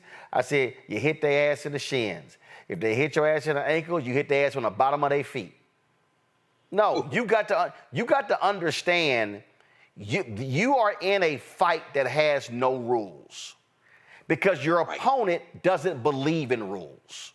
Correct. That's true. Your opponent does not believe in rules. There is no bottom. And so what you got to do is you got to be willing to go there and say, cool, you want to get in the mud? Let's go. Let's get in the mud. I would absolutely revive that Access, that at Entertainment Tonight or Access Hollywood or whatever the hell tape it was. I would see every foul thing he said. I would be running ads on black radio stations about the nasty stuff he said about Maxine Waters and when John Kelly condemned Frederica Wilson. Oh, hell yes, I would. Absolutely, I would. At every single damn moment. Every black person, every black woman he attacked, it'll be a whole new commercial against him. But Democrats want to play nice and fair, and that's the problem. I'm telling you. Can we all get along, Greg? That ain't how you win. You got to rip his damn heart out. That's what you got to do. No, it's true. Of course. I mean, yes, of course, it's true. It's true. It is true. And it's a difficult moment. Roland, I was talking with a brother the other day who works at one of the K Street think tanks. And he said, a lot of people think it's Democrat versus Republican. But when it comes to things like foreign policy, it's about, they all pretty much think the same. And he said, even domestically, it's about power. We're seeing the power of the Israel lobby now. Not just clowns like Richie Torres, who is wholly owned subsidiary of AIPAC, but others in this overwhelming majority that voted for this anti-Semitism bill in the federal legislature the other day, which is terrifying. This is really, Dana Bash wants to talk about the 1930s. Let's talk about it, Dana. Let's talk about it. But let's talk about it very seriously. Remember, Hitler won an election in Germany in the 30s. Don't play with this, because, see, we're the ones who are going to bear the brunt. But there's a reason why Donald Trump pardons his hip-hop friends, because it feeds the idea of excess and material accumulation. And, remember that Donald Trump was popular in a segment of hip-hop before he even went on The Apprentice. I mean, this is the idea of pop culture. And you're right. I mean, Reese just said it. You said it. This man knows how to play the PR game. We're living in an era now of deep fakes. I mean, Drake had to drop his comeback against Kendrick because he had Tupac's voice on there. So you can't tell what's real and what's not. Again, that's why journalism is so important right now. But when you start talking about political education, the slow accretive work, what's going on a lot of these college campuses right now, including the one I was on last night, watching these Howard students sit and connect Congo and the Sudan and the fight for 15 and what's going on in Palestine, talking about foreign and domestic policy. That is not the interest of the Democratic Party. The Democratic Party got donors too. And so trying to play this game in a situation where the other side has no rules, they have a bought and paid for Supreme Court that is going to try to push this man past his trial so that he won't be convicted of anything. He can get in and dismiss the federal lawsuit if he can get at it. We have a national military budget swallowing everything whole and pumping, as you said, Reese, billions into an attempt at ethnic cleansing. But our young people and our people generally, you know why they won't fight? When you try to put a message out and say, did you get any money? The billionaires did. It's because in this country, everybody has been brainwashed into thinking that they're going to be a billionaire one day. Exactly. And so the idea is that Donald Trump fights for us, because one day I'm going to be a billionaire, and I don't want those people to take my money either. Meanwhile, you're not even going to be able to tweet that or text that or put it on the gram or put it on TikTok, because your damn internet going to be gone, because you got not two pennies to run together, and they're not going to pass a bill to extend the money that came from the Reconstruction Act so that you can even get on the damn phone to tweet about how you was going to be a billionaire. Propaganda is how fascism maintains and extends its authority. This is what we are facing right now. This, as I said, we know what's going to happen. The only question is, are we going to take enough time? And this is why Black Star Network is so important, to educate ourselves to see what is coming so that we can stop it. Because it's not a mystery about what's going to happen. It's happening right now. These cops, these punk-ass cops, half of them, 3/4 of them, however many of them, without college degrees, taking the opportunity to take their little manhood between their tweezer fingers and go beat up a bunch of children because they're loving it, sitting on horses, strapped in like they fight in the military. These punks are the same ones that were in the Know-Nothing Party in the 19th century. They were the ones who wanted to be in the Hitler Youth, but since they couldn't, did the America First stuff in that same 1930s Dana Bash. This is fascism. And our people worried about rap beefs, who's going to be on the Shade Room, and not supporting the Black Star Network in a moment when we can get all of that momentum if we can simply take our time, keep putting this message out, and touch each other in the way that Reverend Barber laid out. This is a fight, not a fight for America, not a fight for foreign policy or domestic policy. This is a fight literally for survival, for human survival. We're on the brink, and we got to do something about it, and this is part of that work.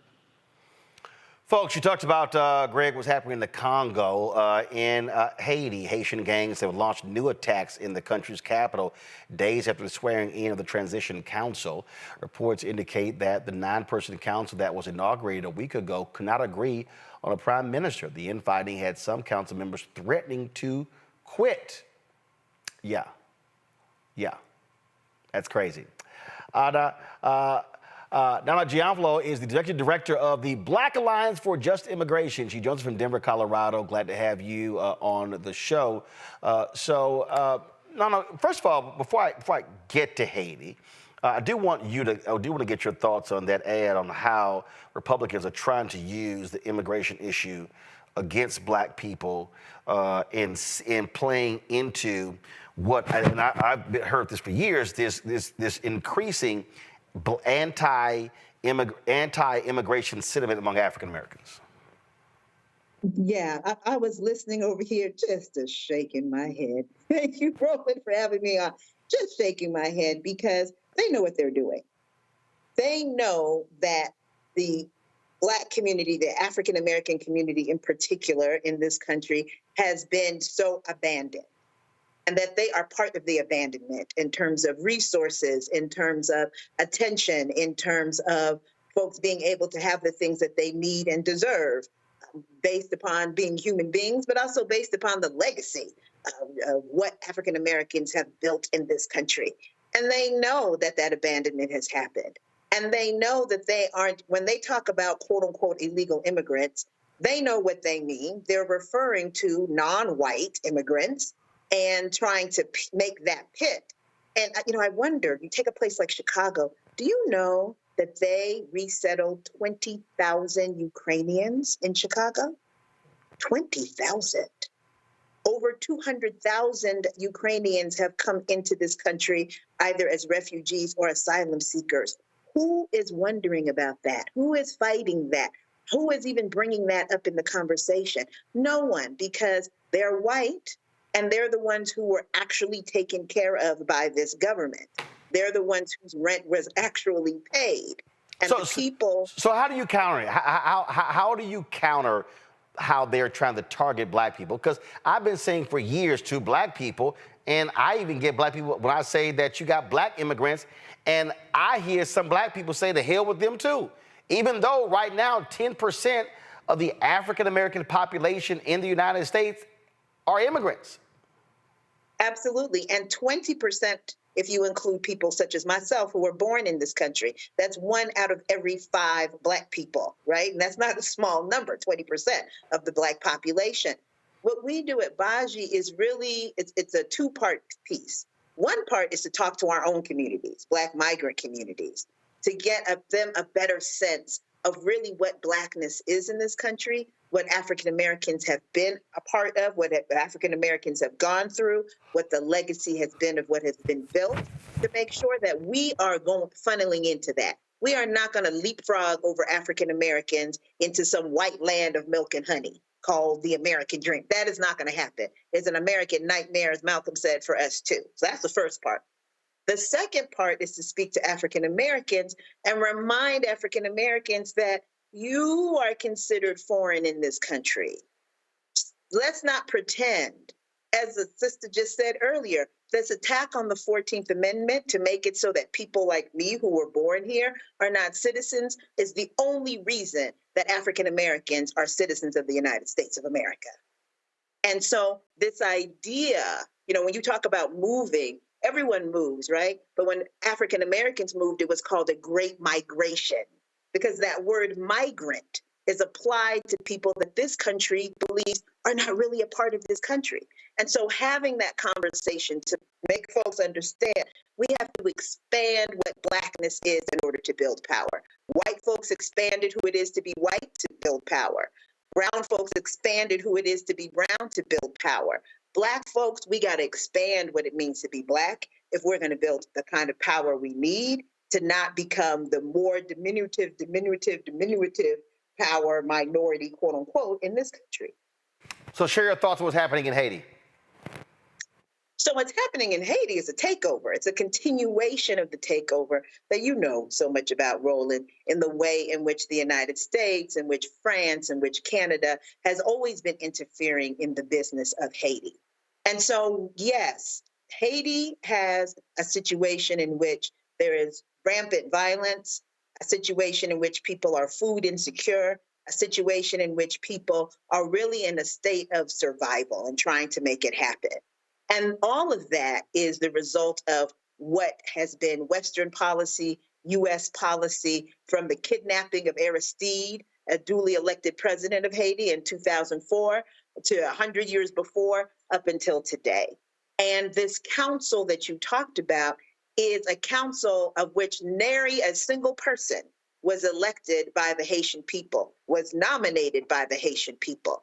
This is all the outside, be it the CARICOM, the Caribbean community, being the black face, basically, of the United States, France, and Canada, to bring these people together who represent every failed government and Western-backed government that Haiti has had, put them all in a room together and said, hey, now you're going to run the country. And the first thing they do, or the second thing they do, is to elect as a prime minister a person, Fritz Belizaire,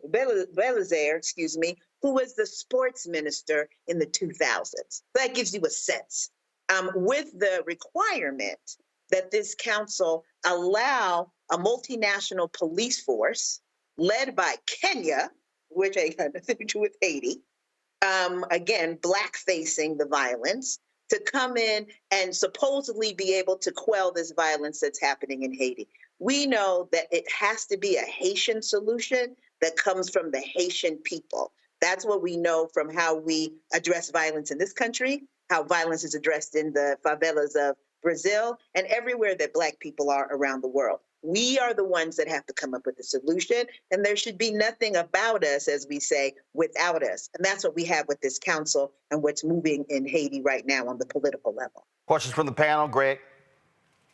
Thank you, Roland, and thank you, Sister Nanai. As you say, the blood of the Ghanaian people runs through the veins of Haiti, and so many Africans got taken to that island from West Africa. So thank you for your work, and thank you for the work of Baji.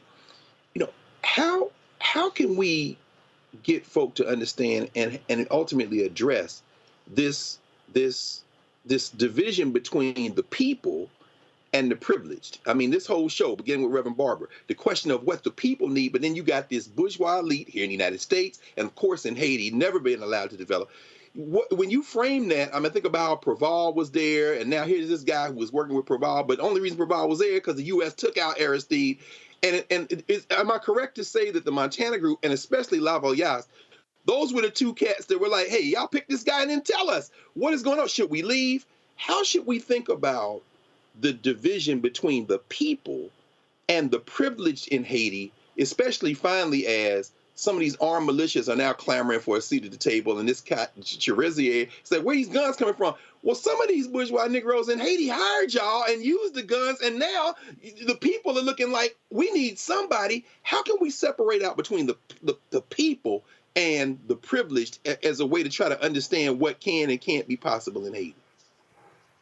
So some of it, if you have the time to look at it, is you follow the money, because the money is telling us what's happening. I mean, Haiti is always described, as so many of our majority Black countries are described, as impoverished, and yet there are people living it up. You know what I mean? They talk about the violence of Haiti. They talk about, we see the images with the shooting, but, there are areas where nothing is happening.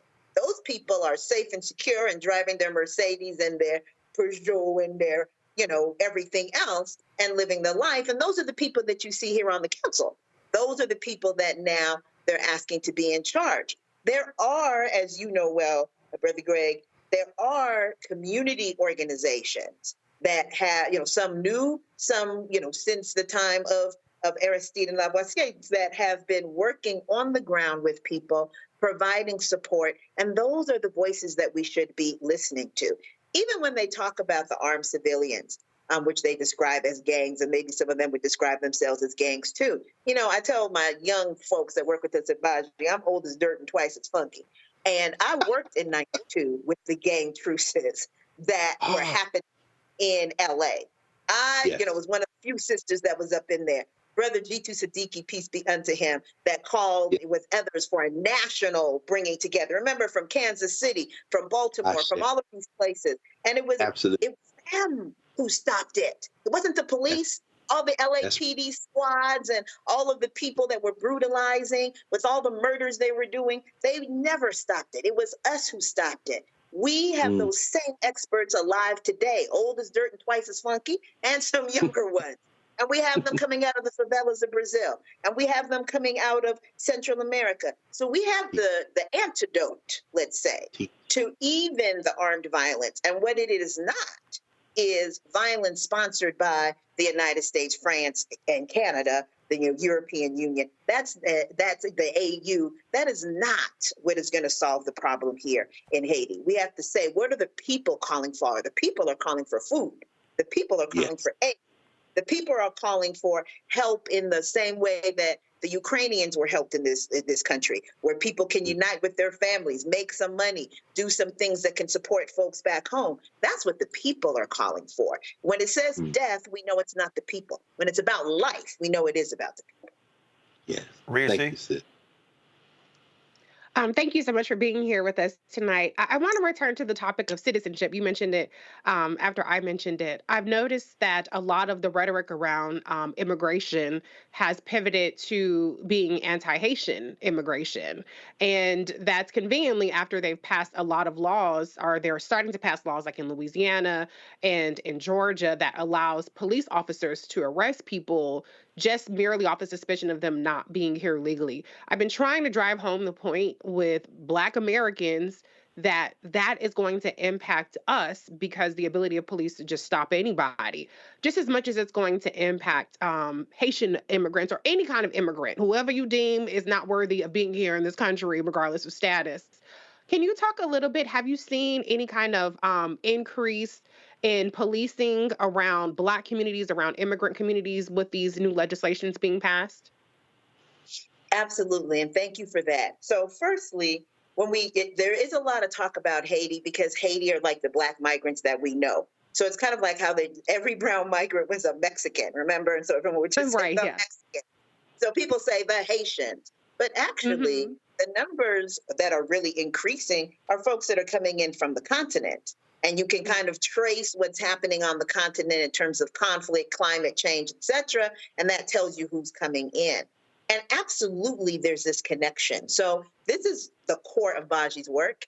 So thank you for this, is the criminalization issue and how it impacts both African Americans and Black migrants. In fact, we say we fight for both Black migrants and African Americans because you can't separate us. When the police stop me, they're just stopping me. They don't care about where I may come from.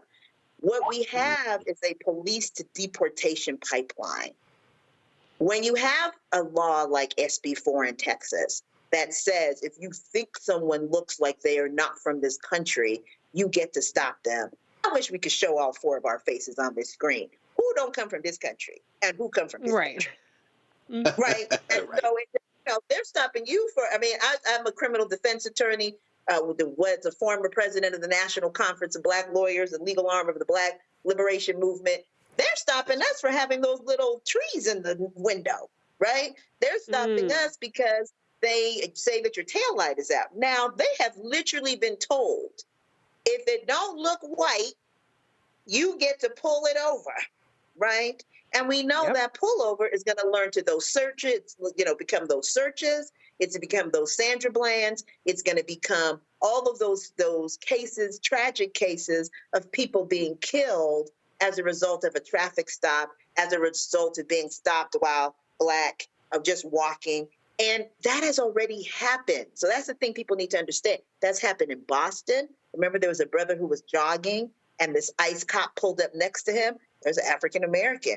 He didn't know what the brother was. He just knew that he was Black and he wanted to be able to stop him. This is an ICE cop. It's not even a regular, local law enforcement cop. You've had Black people who are African-American who have been deported because in the moment they weren't able to produce a passport. How many of our people in this country have U.S. passports? How many of us have our passport? How many of us are walking around with our birth certificate in our pocket?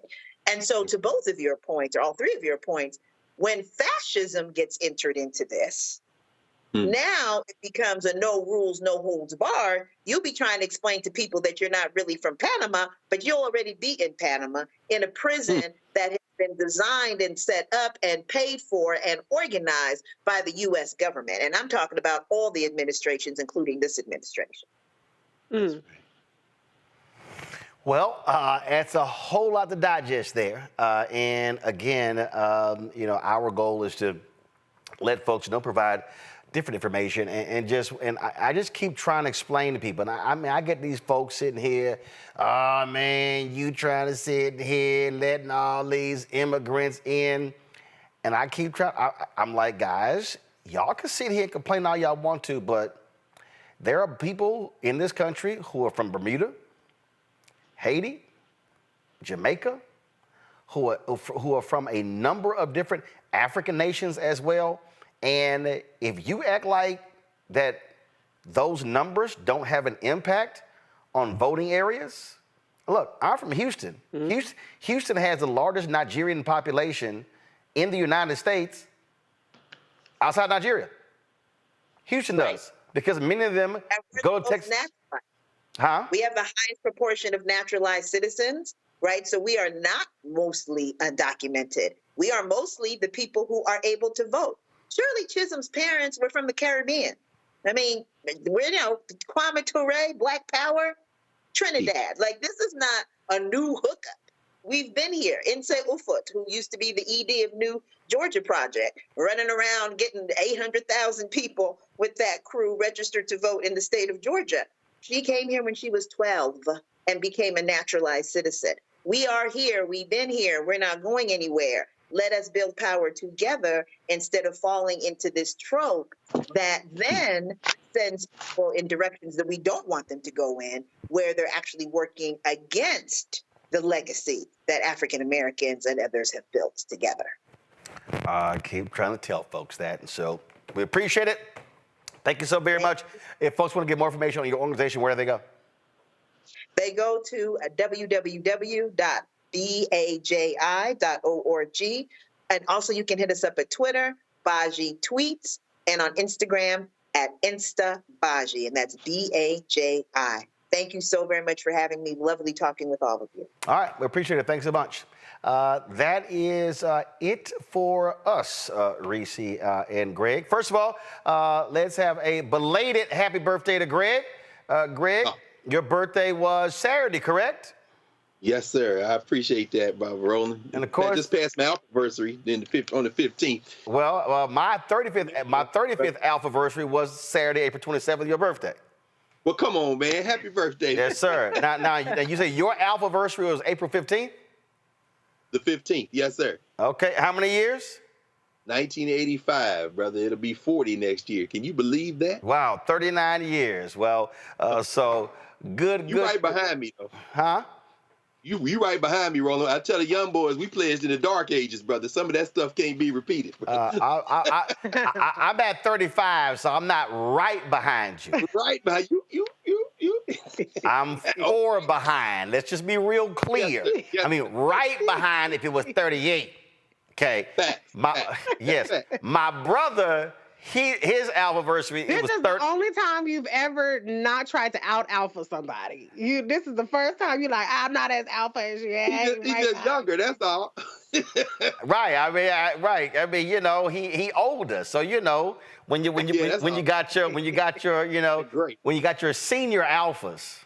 Oh. See, Reese, I don't think you understand. See, Reese, you've never been, so at the Alpha Convention, there literally is a whole separate like cooling area, a lounge. There's a separate lounge for senior alphas.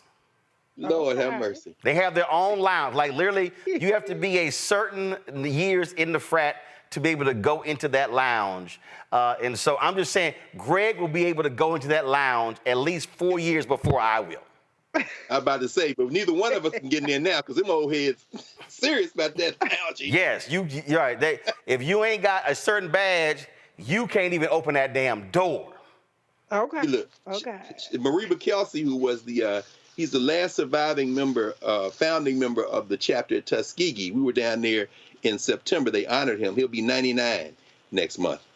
And See, them cats, man, they gave him his 75-year member pin. I ain't never seen that in person, brother. Yes. So, yeah, that lounge is for them old heads, brother.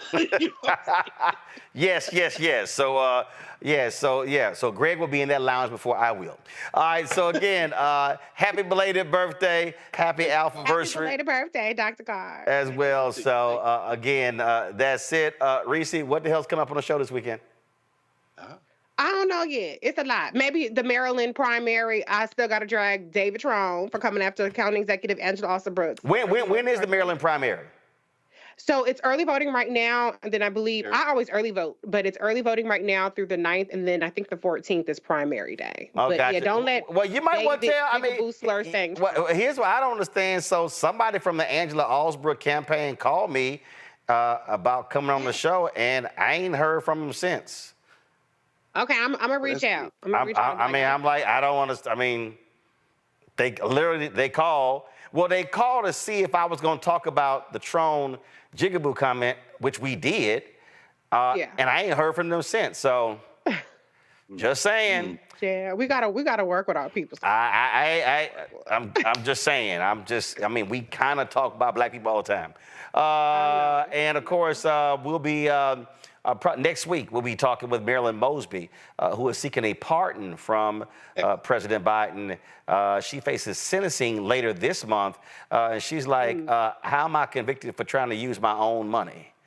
We'll be chatting with her as well. What day is that going to be? Well, we were trying to get her on today, but there was a conflict, so it's probably going to be Monday or Tuesday. Tomorrow's up in the air for me because tomorrow they have a presentation of the Presidential Medal of Freedom at the White House. I am a guest of Clarence Jones, who, of course, is Dr. King's speechwriter. He is one of the honorees, and so I will be there tomorrow. The program starts at 4:40, so not quite sure if I'll be able to get back to host the show, even though we're down the street. So we'll see. And also, folks, don't forget, if you're going to be in Ohio this Saturday, I am going to be at Wilberforce. Wilberforce giving the commencement address on Saturday. And so looking forward to that. My man, Dr. Van Newkirk, he is the president of Wilberforce and invited me to come on out there. And so I will be there, the 168th anniversary of Wilberforce. And so I will be in the house. I previously gave, so now we completed the trick, because I actually several years ago gave the commencement speech to Central State, which is literally across the street. I gave. They have this amazing. I think it's a statue of Dr. King that was given to them by Bill and Camille Cosby. It's an amazing statue on their campus. I took a photo of it. So I'll be on the campus of Wilberforce on Saturday. That's beautiful, man.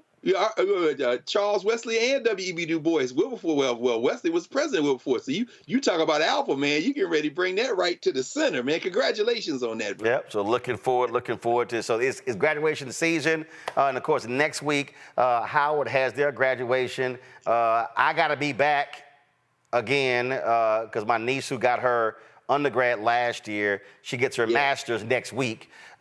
Faith Marshall. So I'll be. Yeah, she Faith picked it up that fast, man. Yeah. That's hard work right there, man. I delivered the boxes to her last night to pack her shit up.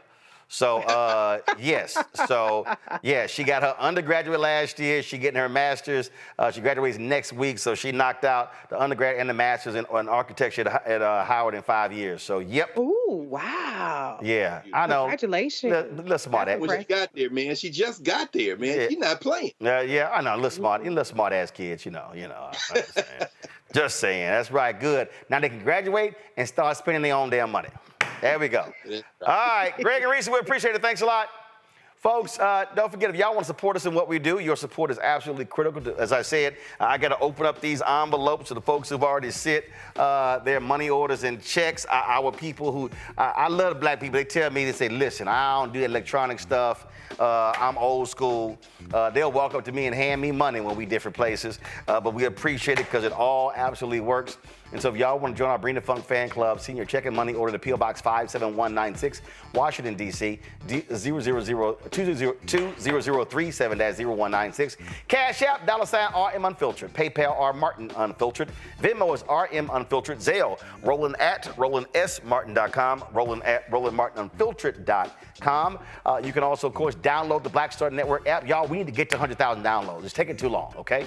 Apple phone, Android phone, Apple TV, Android TV, Roku, Amazon Fire TV, Xbox One, Samsung Smart TV.